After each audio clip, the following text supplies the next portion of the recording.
Bismillahirrahmanirrahim. Assalamualaikum warahmatullahi wabarakatuh. Di sini kami akan menyampaikan materi tentang pendapat melalui komunikasi persuasif.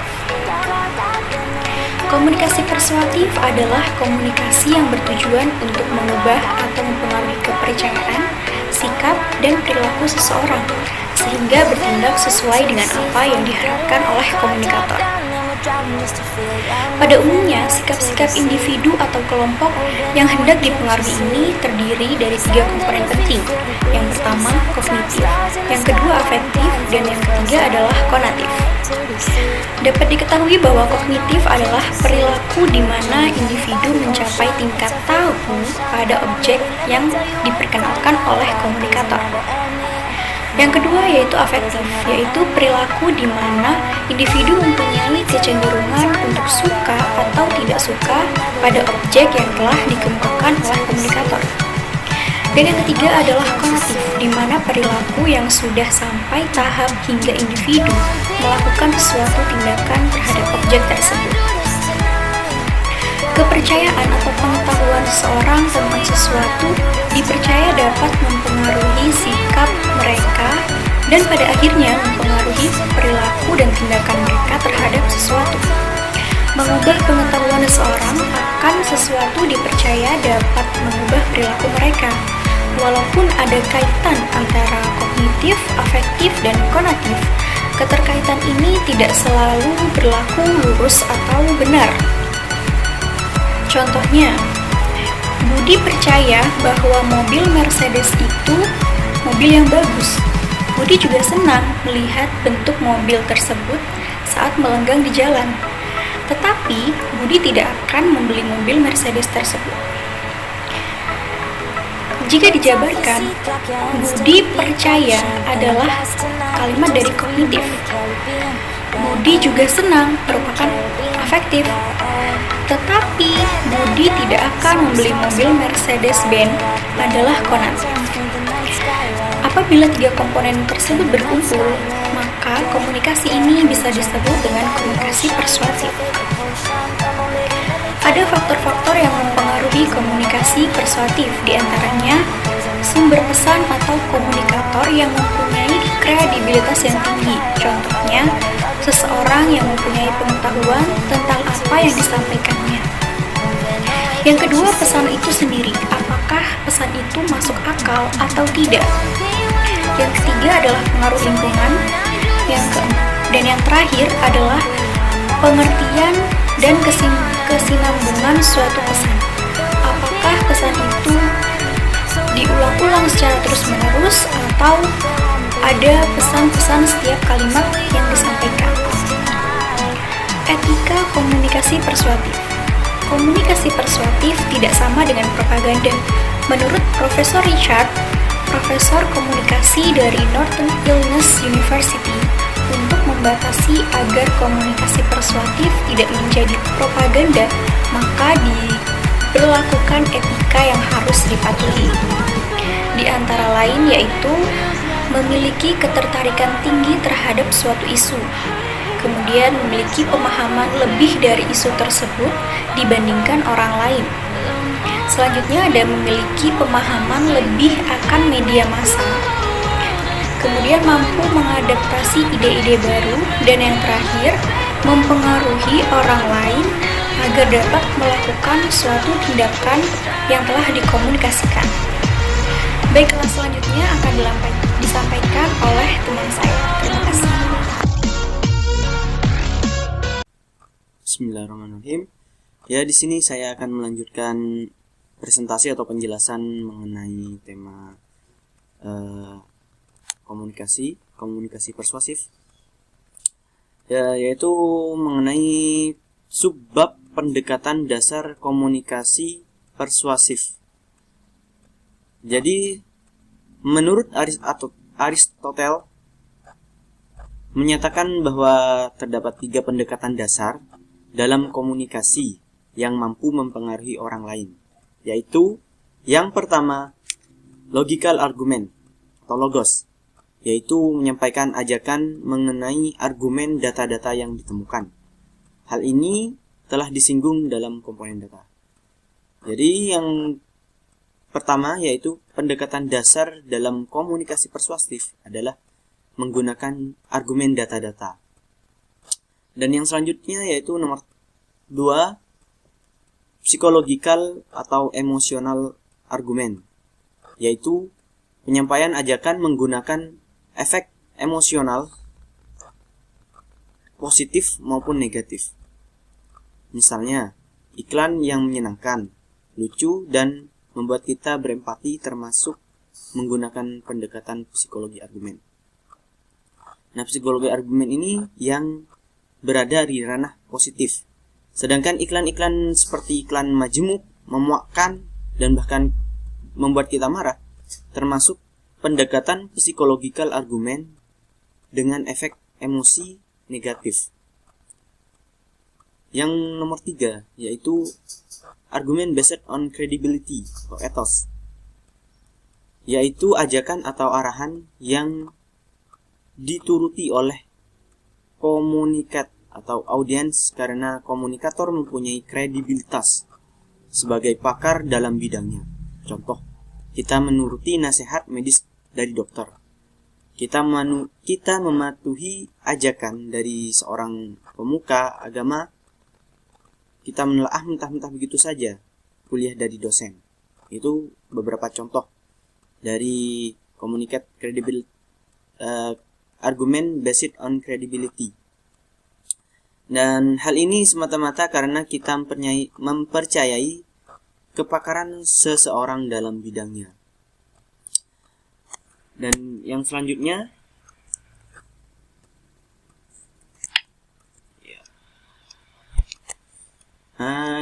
itu macam-macam pendekatan dalam komunikasi persuasif. Jadi yang tadi itu merupakan dasar pendekatannya, yang secara dasarnya itu hanya memiliki tiga pendekatan. Dan selanjutnya saya akan menjelaskan tentang macam-macam pendekatannya dalam komunikasi persuasif. Yang mana kaitannya ini ada dalam kepemimpinan.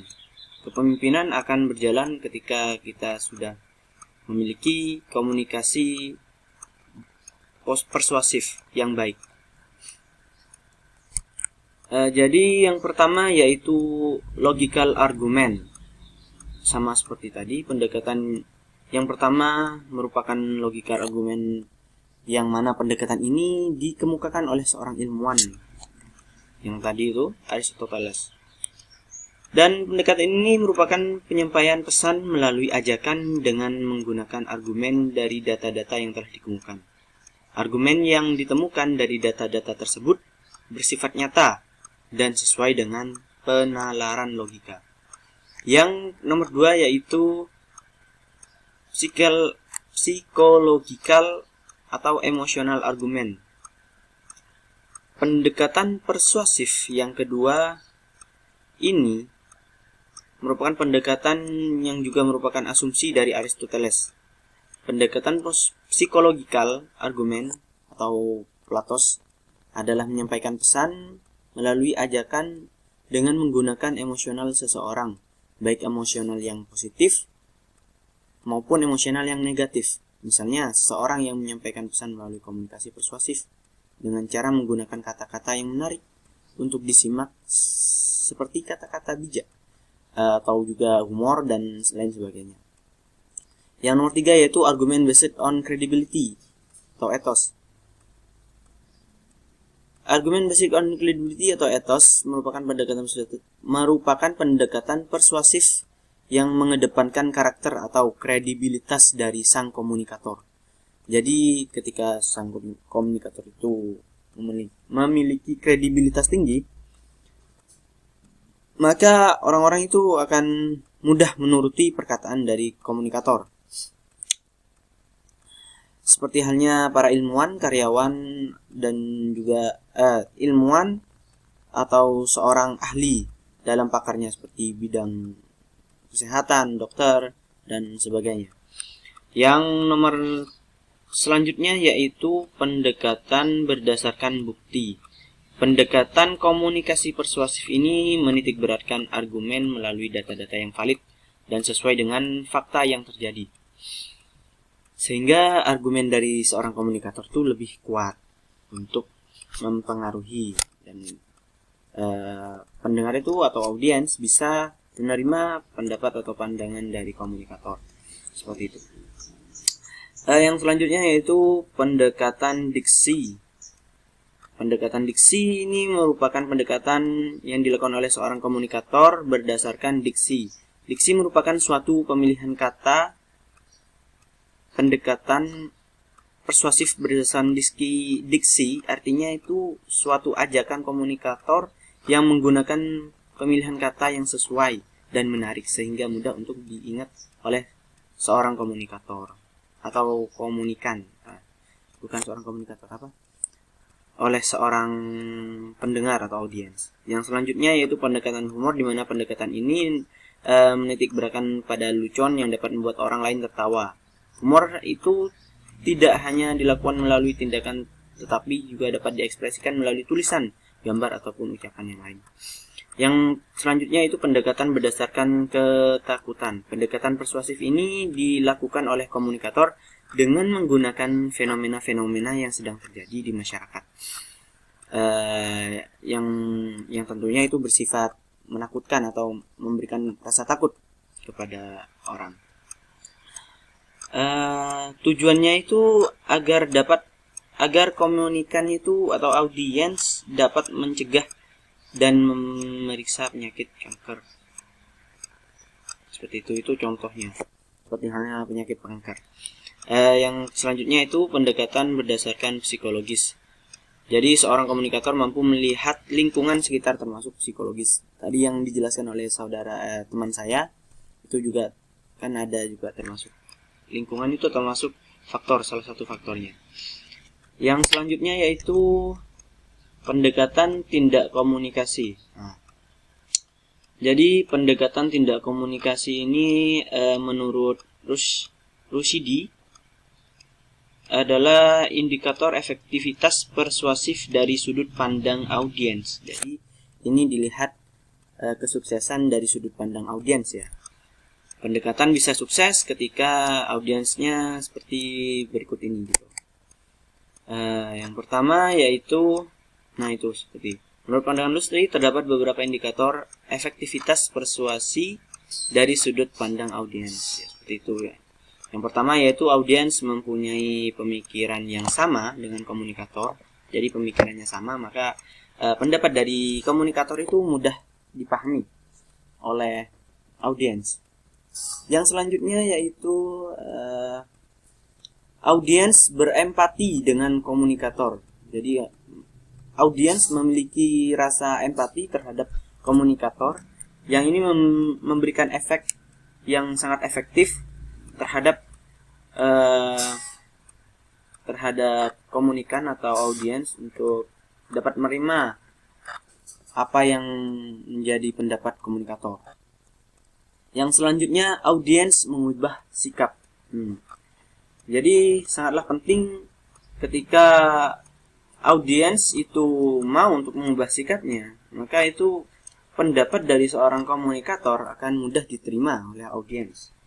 Seperti itu. Yang selanjutnya dan yang terakhir itu adalah audiens melakukan internalisasi dan mempertahankan nilai-nilai yang dipersuasikan oleh komunikator. Jadi audiens itu memiliki rasa mempertahankan atas nilai-nilai yang telah dipaparkan oleh komunikator. Jadi seperti itu. Jadi ketika komunikator memiliki sebuah pendapat atau pandangan, audiens memiliki nilai-nilai untuk mempertahankannya. Seperti halnya kesehatan itu sangatlah bagus. Jadi sangatlah mudah bagi komunikator itu untuk memberikan masukan ataupun tanggapan-tanggapan mengenai kesehatan. Karena komunikan atau audiens sendiri sangatlah menjaga terhadap kesehatan. Gitu. Dan subbab terakhir yang akan saya jelaskan yaitu sumber efektivitas komunikator. Ini sumber-sumber yang menjadikan komunikator itu efektif dalam menyampaikan. Yang pertama, a clear understanding of his or her own purpose. Jadi komunikator itu harus mampu memahami tujuan atau target dari komunikasi persuasi dengan jelas dan juga tentunya lugas. Ketika seorang komunikator itu tidak mampu memahami, maka efektivitas akan menurun. Jadi pemahaman komunikator terhadap tujuan dan juga target komunikasi itu sangatlah perlu. Ini berkaitan dengan kepala sekolah, bahwasanya kepala sekolah itu perlu mengerti bahwa mengenai apa yang ia bicarakan dan tujuan dari ia membicarakannya harus sangatlah mengerti. Ketika ia tidak mengerti apa yang dia bicarakan, maka akan kurang efektivitas dari komunikator tersebut. Yang kedua yaitu a mastery of his or her subject matter. Jadi komunikator itu menguasai bahan atau materi yang akan dia sampaikan.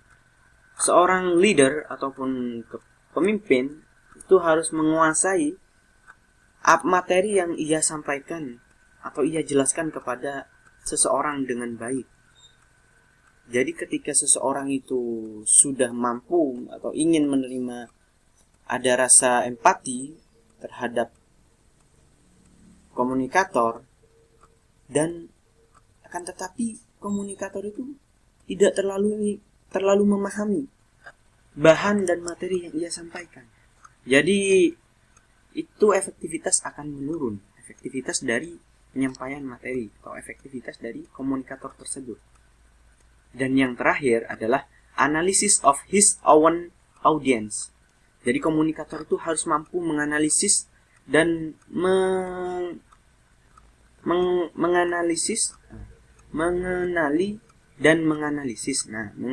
menganalisis kondisi psikodemografis audiens. Jadi seperti itu. Itu adalah sumber-sumber yang dapat memberikan efektivitas terhadap komunikator. Mungkin seperti itu saja dari kami, kurang lebihnya mohon maaf. Sekian, terima kasih.